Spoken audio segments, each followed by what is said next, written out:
3 different times in my life I've woken up with my face paralyzed, and each time it lasted over a year before I started to heal. I have had an illness called Bell's palsy reoccur 3 different times throughout my life, one at the age of 8, one at the age of 11, and the last time when I was 22. The first 2 times it healed completely. It took about a year, but I did return to my previous normal.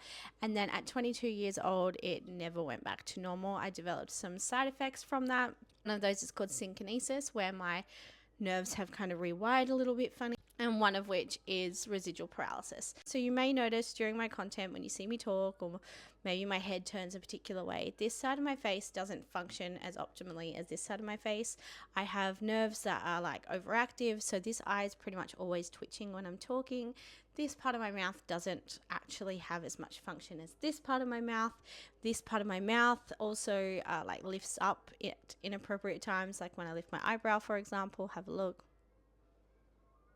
And I just can't help it. So that is something that I deal with. I have actually done a lot of advocacy around being someone with facial difference and face equality. If you're not aware of the movement, I really recommend you head to faceequalityinternational.org and have a look. I've done a lot of volunteering with them, done a lot of content creation in this space. I have an Instagram account called Bell's Palsy Brit, which isn't that active at the moment, but I've done a lot of advocacy on there previously. So yeah, there is actually a whole movement about really making sure we all live in a world that treats people that look a little bit different with equality and respect and dignity and kindness. And unfortunately, we aren't achieving that most of the time. And I've had a lot of personal experience with bullying and hate comments and discrimination because I looked a little bit different. I'm going to post some pictures here now of what I looked like when my face was completely paralyzed.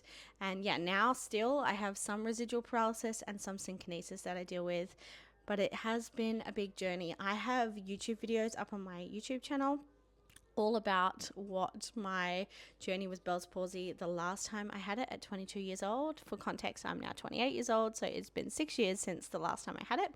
But you can go and check those out at my YouTube channel, Brittany's Home.